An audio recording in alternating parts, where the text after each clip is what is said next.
uh, kita berbicara mulai dari mungkin konteks pendidikan, Pak. Iya.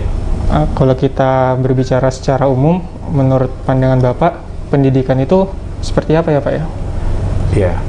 Jadi dalam dunia pendidikan itu sekarang ini, kalau kita menyebut pendidikan berarti ada unsur pengajarnya, ada unsur pesertanya, peserta didiknya, dan ada juga unsur orang tua. Hal inilah yang membuatkan kita belajar bersama-sama untuk mencapai sebuah harapan yang harus dicapai bersama. Tidak hanya cukup kalau bicara tentang pendidikan hanya tergantung pada sekolahan, tetapi lingkungan, orang tua, dan juga di sekolahan itu pun ikut terlibat, baik langsung maupun secara tidak langsung. Mungkin seperti itu. Berarti memang pendidikan ini memang orientasinya memerlukan banyak stakeholder ya, Pak? Oh ya, stakeholdernya iya. Kalau kita berbicara per hari ini, Pak, kan yang namanya ilmu pengetahuan sangat mudah sekali didapat, khususnya dengan bantuan internet, teknologi. Nah, itu apa sih, Pak, yang membedakan siswa didik memang harus belajar di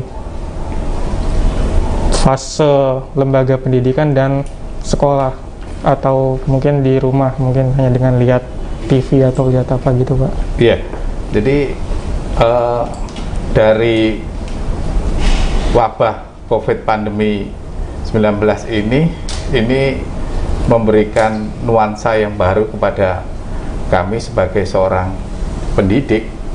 Di satu sisi kami memang harus mempersiapkan hal-hal yang baru yang berkaitan dengan proses belajar dan mengajar itu.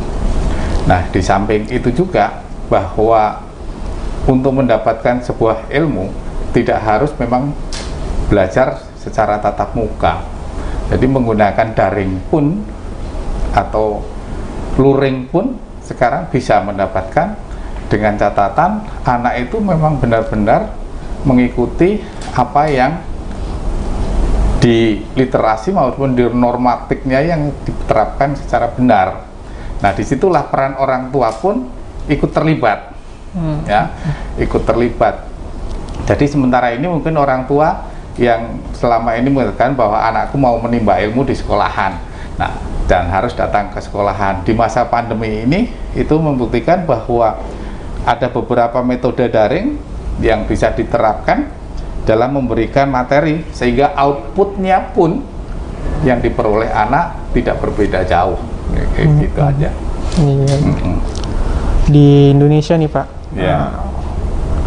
pendidikan ini dapat perhatian khusus dari pemerintah, di mana satu hari dalam setahun kita merayakannya, disebut Hari Pendidikan Nasional atau Hardiknas. Memandang Hardiknas bagi Bapak sendiri seperti apa ya, Pak? Ya.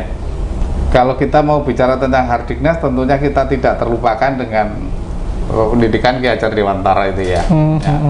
Nah, terlebih Pak Mas Menteri yang sekarang ini yang sudah mempunyai rencana bahwa di Hardiknas tahun 2021 ini yang mengambil tema serentak bergerak wujudkan merdeka belajar. Nah, di Merdeka Belajar itulah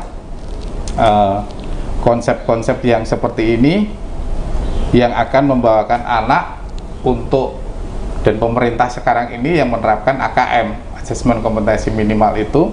Nah, di situ diharapkan siswa bukan lagi menghafal, ya. Siswa bukan lagi menghafal, tapi menerapkan materi yang dibaca dengan konsep siswa diharapkan berpikir secara logis.